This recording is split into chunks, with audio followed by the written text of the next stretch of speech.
So my name is Wolfgang Fahl. Thank you for having me here to talk about the Wikipush Toolkit again. I did a talk on the Wikipush Toolkit at the,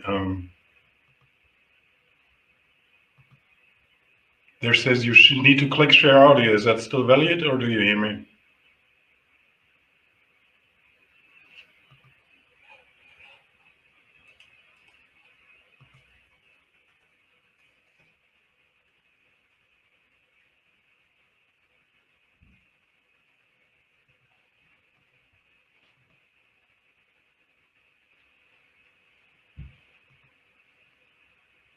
That's good. So let's continue. So last time I talked about the Wikipush Toolkit. I did that as owner of Bitplan, and you know me for that for a couple of years for the EMWCons and the EMWCons I have been attending and where I gave talks. This time I'm talking in a different role. Since April last year, I'm a research assistant at RWTH Aachen University, and I'm working for the ConfIDent project. And this talk is mostly about how we apply the Wikipush Toolkit. And there will be the option to talk more about the Wikipush Toolkit and try it out during the Create Camp, and I'm offering a session for that, and I'll talk about that later also.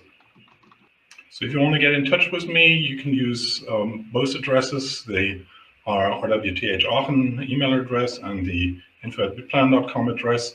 And those who have access to the wiki can also click on this. I would later make all the content available for all the others also. So if you would like to get invited to the wiki I'm showing, please also just get in touch with me via email. And after this talk, I might be able to get you in there. It's not public, but it's also not really hidden. It's a scientific project, and we just want a closed user group there.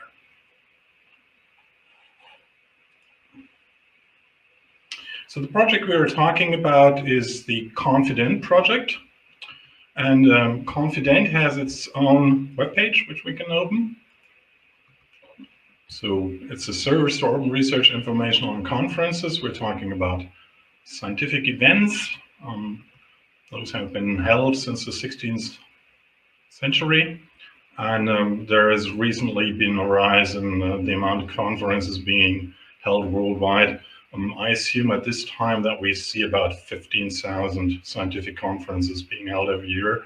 And at the TIB, which I'm working for in Hanover, there are alone about 600,000 proceedings in the library available.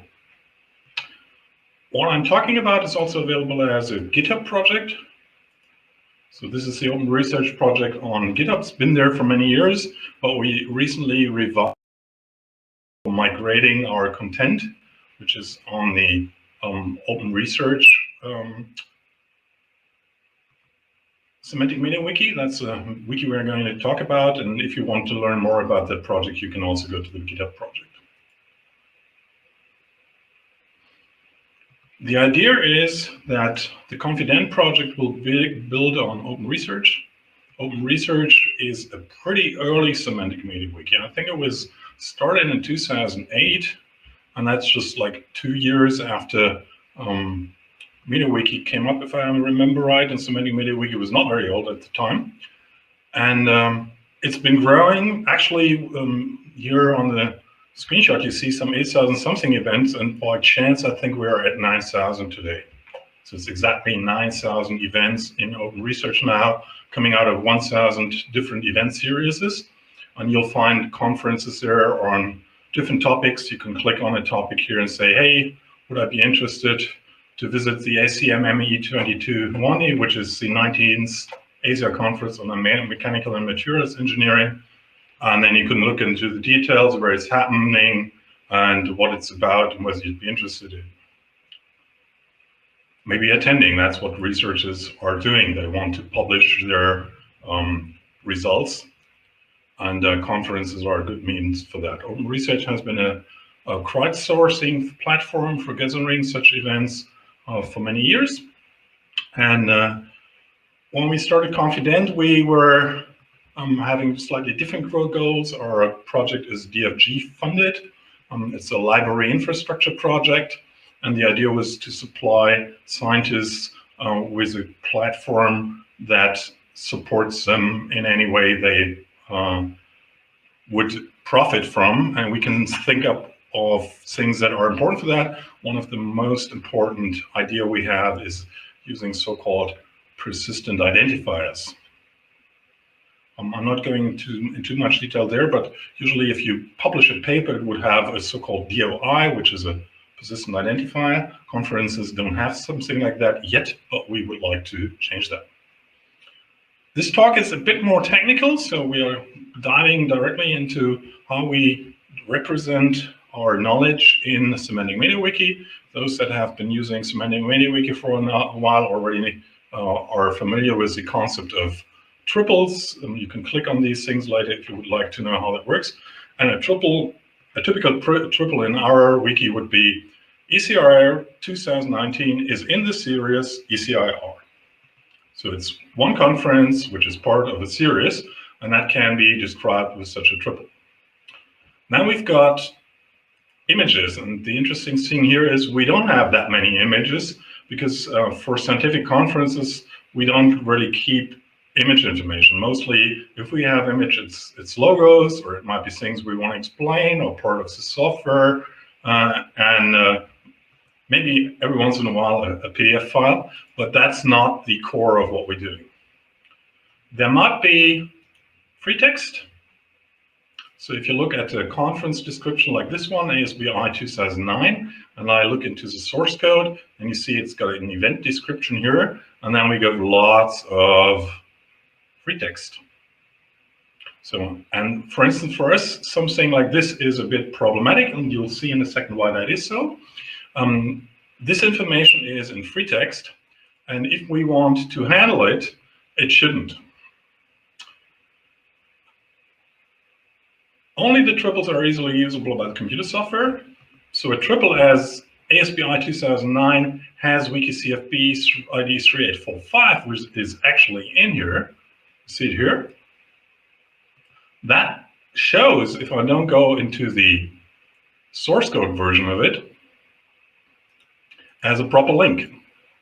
So I can actually find out that this conference had its call for paper in WikiCFP, which is a common platform for call for papers. And I could look up all the information. You can see originally that information you see on the page was imported or done by cut and paste here, but it's not in triple form.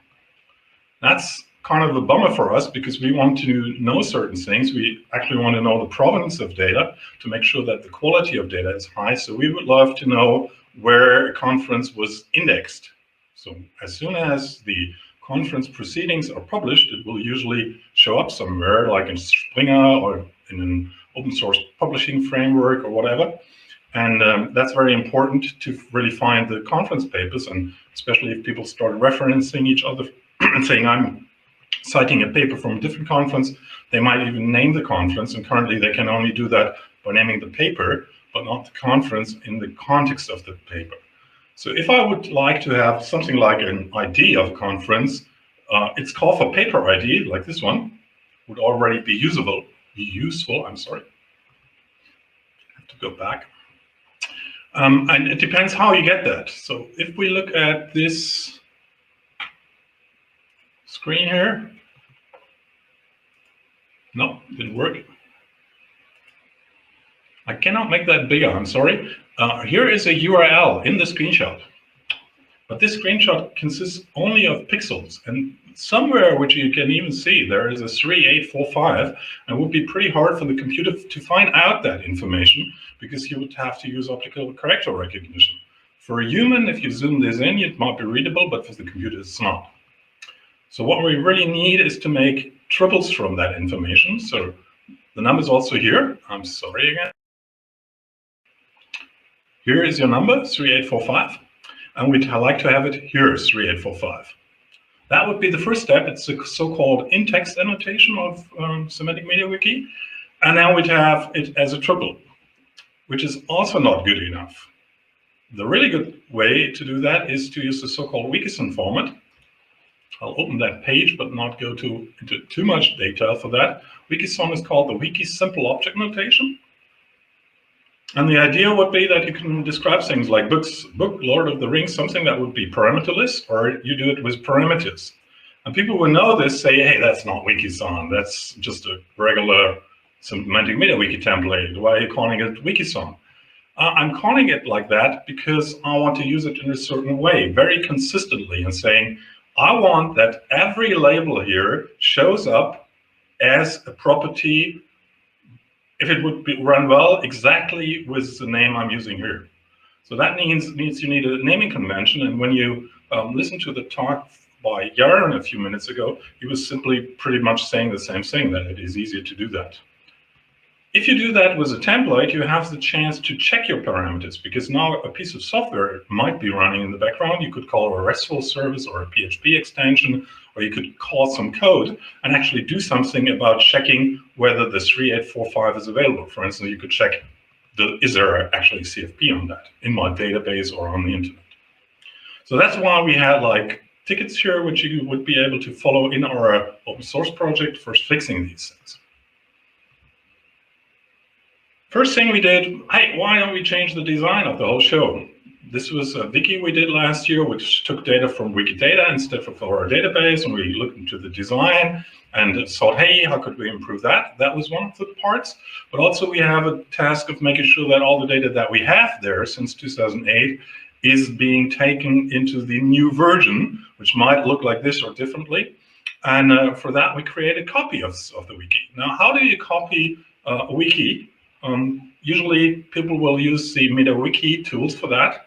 And for instance, copy the whole SQL database that is behind that, or if you have a triple store, copy the triple store, or if you are even an Elasticsearch or a graph database, you will use that. And you have to copy all the images, and you have to find some way to work with that. In our case, that's a bit troublesome since the whole thing is 13 years old, and there was a lot of caching, and there have been spam attacks and whatnot. We've got like 1 gigabyte of a database for just 20,000 records. So just copying that, like in pandemic times, I've got a 50 megabit line. If I copy that, it takes about 30 minutes. It's not so bad between the project partners. So if RWTH wants a copy from TIB, it takes about 10 to 20 seconds to copy the whole show. But all our team members, you see, these are all copies for certain team members. They'd have the problem if they would have their own copy. It might take them a while, or we have to have an internet access like this one. So what you see here is the CMS system they are using. It's called PyWiki CMS, and it can show the contents of a wiki family. If you log in, you can see what things have been backed up. And there are 2 backup styles, the SQL backup way, which most people use. And what I'm going to show is how you, for instance, can do a backup with Wikipush. So we've done that like on different servers. This is the other platform, the new platform we're using on the RWTH server, where I'm in Computer Science 5. DBIS is the institute I'm working for. And now, again, we have open research copies. So how come we have so many copies and we're not afraid of those? One of them is Wiki family approach. Makes it easy that the different wikis share the same infrastructure, and you only have to set up a database. And for filling, we don't use the SQL copy, but we use Wikipush. This is the last thing I'm saying about the context, and now I go into Wikipush. In the context of the project, we are asked to improve form handling, and we looked into, for instance, what you can find out there. So if you're interested in page forms examples, just go into our discussion number 108, and then you can go into the Wiki API and see what else is using page forms. I think that's a very recommended approach. Hopefully this will load, but in case it doesn't, Wiki API shows which wiki has a certain extension installed. So you see here's the extension page forms, and you can see who's all using that, which version they are using, and then a lot of wikis show up. And these are all online wikis, and then you can look for something there. I'm not clicking on those. I'm not sure whether they will work. But the idea is simply look what others did and try to learn from it. And that's what an approach was that we took. And Tim Holzheim was the kind to do that. He also came up with the idea of creating a form approach where your wiki is dynamically created. Let's see what I can call that online. There you go. This is a form that is created on the fly. So it sorts its field by mandatory and recommended and optional. And if you add a field in a certain way by describing that you did that, it will automatically show up here. Basically, same idea that Jaren came up with, just different approach how to solve this problem. For the migration itself, we created the open source project that I showed a few minutes ago. And in there, you'll find all kinds of things like discussions and issues and examples. And you'll find source code. And it's exported to the Python package index. And you have discussions. And we love it because this means that we can communicate with people interested in our work, which might be scientists or other SMW developers. And you're invited. This is DFG funded, and one of the goals of DFG is to give something for the community. So if you think you have a similar migration project, you're kindly invited to fork the project, and you may ask me questions. Hey, how can you use it? Can you explain it? I'll happily do that, because it's one of the things where I can learn again and where the community can learn, and that kind of exchange might be very valuable. Now let's go to the core of this, the Wikipush Toolkit. There was a Wikipush Toolkit presentation at EMWCon Fall. So if you didn't follow that, it had the commands Wikipush, Wikiupload, Wikinuke, Wikiedit, and Wikiguser.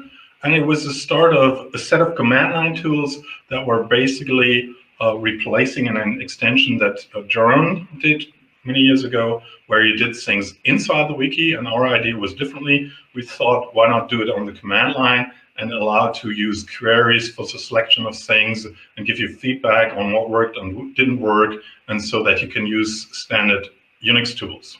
For instance, the Wikinuke has a dry run mode where you see, okay, it would work, but it doesn't really do anything yet. Only if you force it, it will do things. We were also asked when we did the Wiki push stuff, whether we could do the other way around, which we also did. So this is the new state of affairs. In this new state of affairs, the first thing is that we still have the wiki edit, which we like. But the main thing we are quite often using is wiki push. So for instance, we are interested in a certain set of wiki pages. We don't want all 18,000. We want the events, which are 9,000 at this time. And if you do this command, wiki push, hey, let's log in, that's -l. -s is the source, which would be OR, which is our open research. -t is the target, put it on the test wiki, and use the following query to find out which events, which pages we want. So we simply use an is_a event. That's a property we use. It's a generic property telling you what kind of entity a page represents. Sometimes we didn't have that, like last time we tested this, category event series was used. In fact, we have is_a event series by now. It was one of the changes we did with our tool to make sure that we have an is_a property and not a category. Then the whole show starts. It will simply copy the markup to your local disk, and then you can analyze it there with other tools, or you can work with it, or you can use Wiki Restore later to upload the changed stuff, or you are simply happy that you have a wiki backup, which we actually have as a separate command by now. So one of the things I was most interested in was Wiki Query. You can do queries with SMW and you get the results in your wiki. We thought, why not externalize that and make it available in certain formats? CSV, that you can get your Excel table, or JSON, that you can do something with it. My favorite is the LOD format, which stands for list of dicts, which means you can immediately use that as a Python concept, and the data types are already adapted for Python. You don't have to program anything. You just need take your list of dicts and put stuff in an SQL database, or you put it into an RDF store or whatever you like. And the good thing is you can use standard piping in Unix. So you could do a WC, which counts your lines, or some people use the JQ toolkit, which is an analyzer for JSON files. You can do something with that. You could sort things, you could grep things and say, I want to only have certain things. This will be the stuff that might be fun to find out in the create camp, what use you could make of this. And it's one of my favorites. I love that we have the Wiki Query. One of the main obstacles we had for all that was that SMW has certain limits, and we'll see that in a second. Let's assume we want to do a nightly backup. We want to copy all 18,000 pages. Most of your wikis will not allow you to query that. You've got certain query limits. Usually you get batches of 50. A limit might be 1,000. If you put it a bit higher, you end up at 10,000. But if you go for above 10,000, like in this case, you might be out of luck. Tim came up with the idea to do a query division. So if you query, for instance, by the modification date, and the system finds out, oh, this doesn't work, it's more 1,000 elements, it will automatically ask for the upper and yeah, I'll answer the question in a minute. We'll be done soon. The query division makes sure that the range of the modification date will be separated. So in our case, it's 13 years, and a query division of 10 might lead to packages of like 10,000, which are automatically handled by the system. That's again one of the features that I love, because it makes sure that you actually can do a nightly backup. You do one initial backup, copying everything, like all your 18,000 pages, and then you simply say copy everything which was changed yesterday or last week or whatever you like, and then the backup runs much quicker. We've also used OpenRefine. That's kind of a sidekick. Since my time is already running out, I'm not going to talk about that too much. But Simon Cobb was so kind to bring our data into Wikidata. That's very, very useful for us. And we also use it to identify and repair broken data entries, create JSON files from that, use Python toolkit to create modifications to the wiki markup, and then we wiki restore this stuff to have our repairs. This is our PyWiki CMS-based front end, and it's got some nice features. Let's go into this one, for instance. This would be the showing of events, and you get certain ratings there. So it shows you, okay, who did this? And it says this was by an unrated curator. There's a problem with this one. It's got a page title which has quotes, and we don't like that at all. So it's got a rating of 10. Then it says ordinal.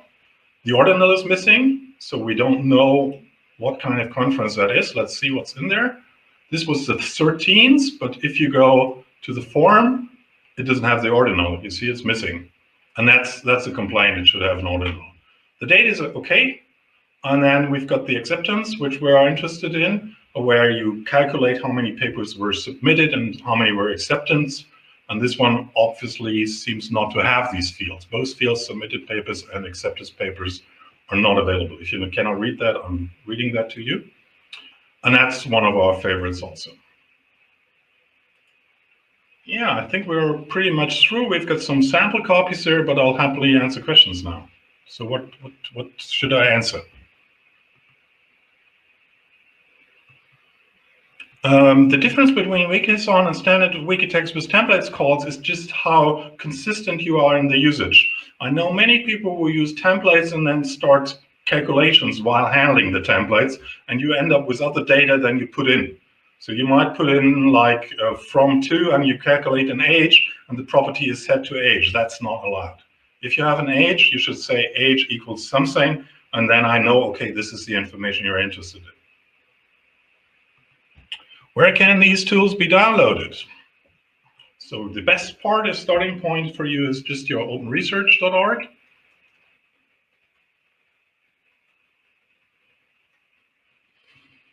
That would be the web page that I showed first. And if you go to Backtracker issue, you end up in the project itself.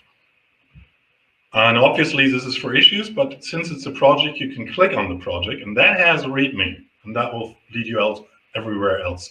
So here are your open source projects: Semantic MediaWiki, data imports, GeoGraphy, PyCert Body MediaWiki, Pilot Storage, DeepLPconf, Aeon, and I have to put up like 2 or 3 more in the upcoming days, but you will always find the links here. Any other questions?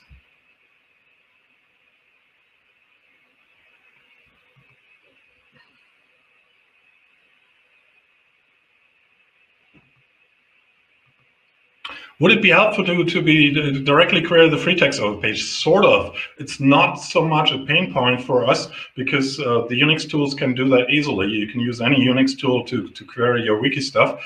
Today I had some problem that having 18,000 entries in a directory might be troublesome, and then you have to use Xargs or a Python script, but that's not really our pain point. We get access to the free text as we see fit.